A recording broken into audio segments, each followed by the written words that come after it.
Welcome back, Troglodytes, to your daily dose of guitar information, the Trogly's Guitar Show. Today, we have a couple of very interesting, ornate, early 90s guitars to talk about. Now, this is a family-friendly show, so just a forewarning, there are some scantily clad women in this episode, in the form of art on guitars. So let's go ahead and dig into this.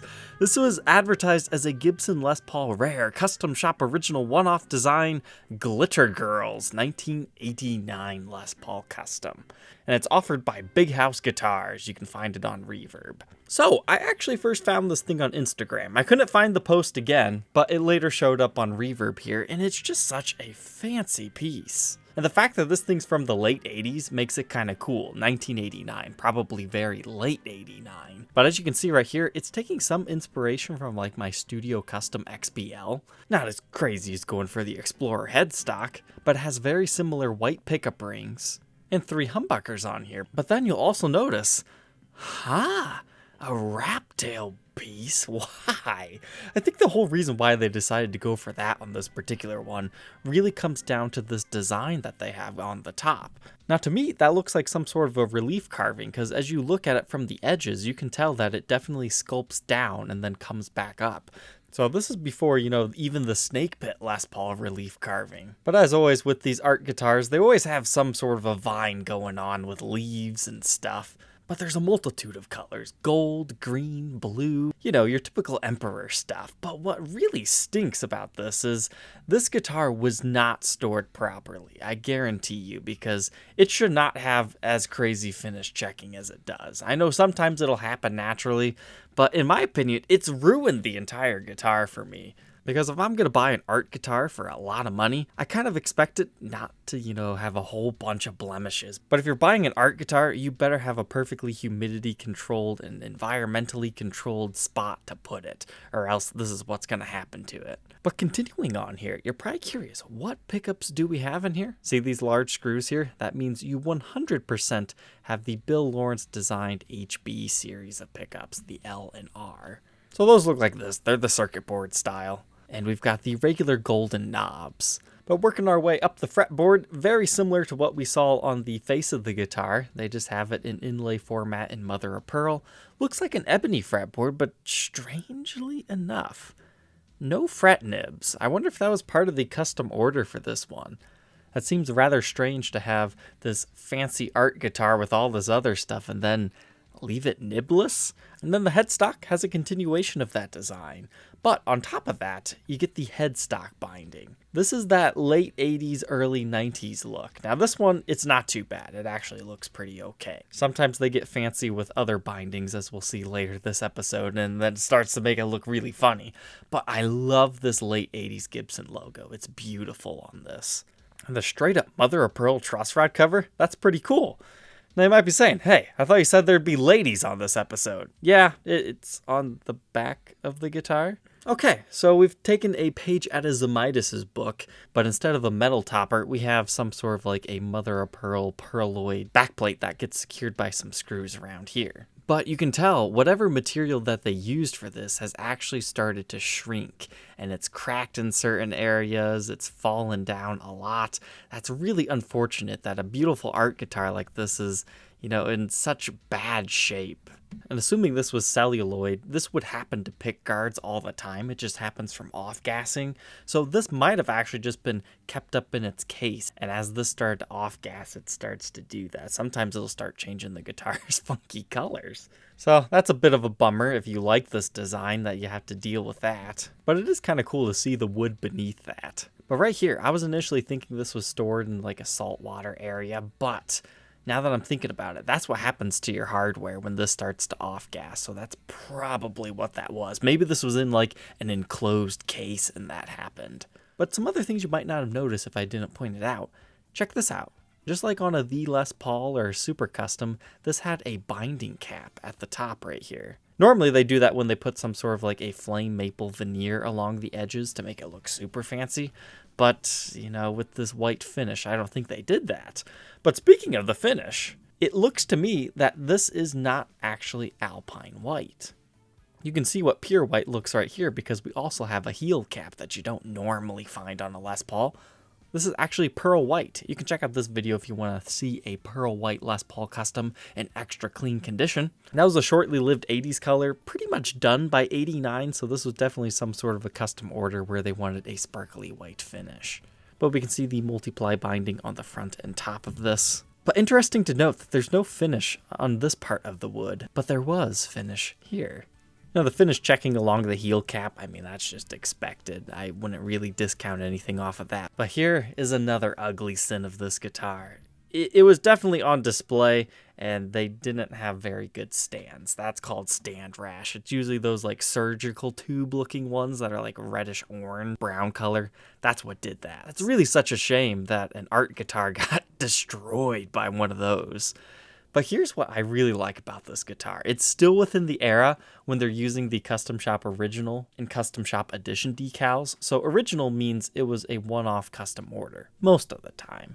And these are rare collectible guitars when they have that decal, because you don't find Custom Shop Originals very often. But it looks like we have Grover tuners on this one. I can't make out the serial number. And we have some original sketches of the guy who apparently custom ordered this and what he wanted on the guitar. And surprisingly enough, comes with a very basic Gibson case. That is not the original case for this guitar. I will refuse to believe that. Normally you see these clasp style ones in the mid-70s. I mean, you could find a similar case, but this is really more towards the time when the brown and pink interior case came out. So I would accept a Gen 3 chainsaw case or one of the brown cases with this one, but this definitely not the original one in my opinion.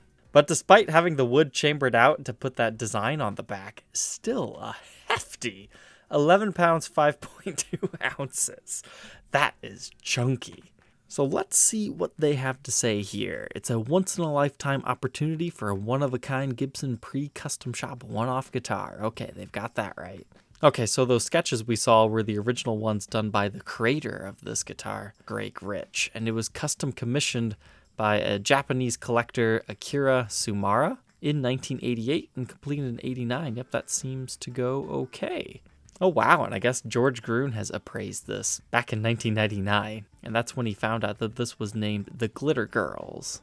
And apparently this was featured in Sumara's own book titled 1001 Banjos.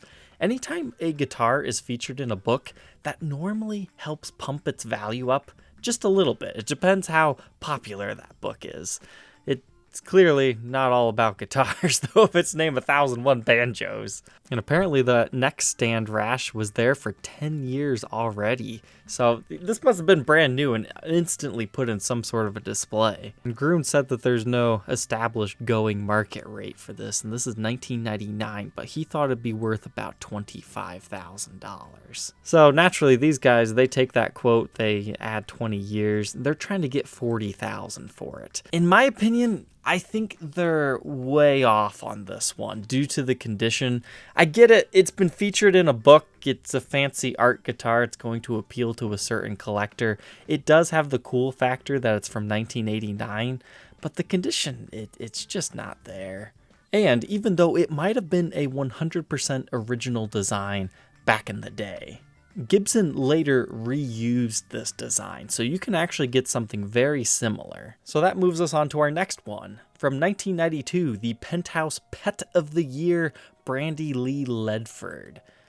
Okay, so at first, you can kind of see some similarities. This is when ladies start to be more prominently featured on the guitar. You get some Art Deco elements going on. It's not the prettiest guitar in my opinion, but it's white. It's got the gold, the blue, the black. There's a lady prominently on the front. I really appreciate the pickguard on this one though. That's really fancy. And it's clearly still built upon a Les Paul Customs body shape, so you get the double binding. But this time, it's a little bit more traditional. You get an ABR1 bridge. You're still technically before the custom shop. You've got two humbuckers. Now, having Penthouse, which is a gentleman's magazine. But where the similarities come from is this. So this time, instead of being a design that they screwed to the back, they actually inlaid the guitar with this perloid material. And they had the Pet of the Year sign it. Now, in my opinion, I don't know if these ladies are beautiful or not, but they look so ugly on these guitars. And I don't think it's their fault. I'm sure it's difficult to, portray the human face in a great way using Mother a toilet seat, but that's what they did. I do like this idea. As far as the Art Deco designing, they really made the lady stand out, and I like the way that they've incorporated some of the body of the guitar with the moto, whereas other ones it's just finished over. That looks pretty good. But what's really cool about this one is sometimes we see like fancy binding along the edges. This, I've never seen that before. Black, red, and gold capping off the binding, which is then bound off itself. You've got some colors along here as well. They did the exact same thing for the face of the headstock. They kind of butchered this. That should have ended in a point, because now the headstock, everything's just been thrown off. But you get an interesting vine inlay on this. And oh my goodness, I am just now seeing this for the first time. They did the similar inlaying material. Now this one's like a black sparkly plastic, and this is the moto. But zoom in right here. I've never seen the Custom Shop Edition decal on that. Meaning, once again, it was a limited edition. Even though this one was technically a one-off too, it was part of a series. And the back of the neck also has the colors going on. But this is the style of case I was talking about earlier that I expected that other one would have came in. But the reason I bring this Penthouse up is this was Pet of the Year. Every year, at least for 1992 and 1993, this was the first one of these I ever saw. And I just thought, I just love these photos. Too hot for reverb. Once again, this lady just does not look good made out of moto, in my opinion. But it's something else on a very similar line. But this one utilizes the golden sparkle, kind of Gretsch-like. You can see you've got it on the inside there. They tried to do a little bit more designs on the face to make that come to life, so I can appreciate it. But how did they do that? Did they route a little bit of the plastic off and then glue it onto there? That must have been pretty tricky. Or is this all just painted on? Is it fake moto? But then you get to the front of this one and it's just terrible. It's awful. It's boring. Like, if you're going to display this one, you almost have to display it backwards, which is strange unless you have a nice rotating display. But it's just a regular white Les Paul Custom here with a really ugly Penthouse on the fretboard. Now, it depends when in 93 this particular one was made, if it was technically pre-custom shop or not. But it's looking a little bit fancier from this angle because you can start to see the golden binding come alive. And it appears to me, oh wow, they lacquered the fretboard, because that is way too shiny not to have been lacquered. So, okay, I'll give it to that one. That does have a unique feature that you won't see on very many other Gibsons, a lacquered ebony fretboard. And they went for the Pet of the Year on the headstock. Single ply binding, strangely enough, on a Les Paul custom styled guitar. I'm surprised they didn't go for the gold. So anyways, back to what I was saying, there are similar guitars that have women on the back, but this one, they were asking $16,900. It sold after quite some time, 3 years ago. I don't know for how much. I can't imagine much more than like 12. And this one right here, it was only listed for $9,000. Granted, the top is definitely not for everybody, but it's actually for sale again on Reverb right now. It was picked up by a reseller, Lovey's Guitars. They're wanting $15,000 firm. And that was only listed again 4 months ago. So we can take a quick look at some other photos on this one. You can kind of see some other colors. So interesting guitars, not necessarily my style. There's definitely some elements that are cool, like the pick guards, and I like the use of colors on them. But that brings us back to this one. I mean, realistically, I think I still agree with George Gruen, but 20 years in the future, 25 is probably the max on this one, if you're asking me. And I think that's even being generous, because you really have to find the guy who wants this in their collection. But that's just my opinion. Let me know your opinion down in the comment section below. Would you rock these Penthouse lady guitars or not? Thank you for tuning in today. Don't forget to like, comment, and subscribe, and we will catch you tomorrow on the next episode. Take care.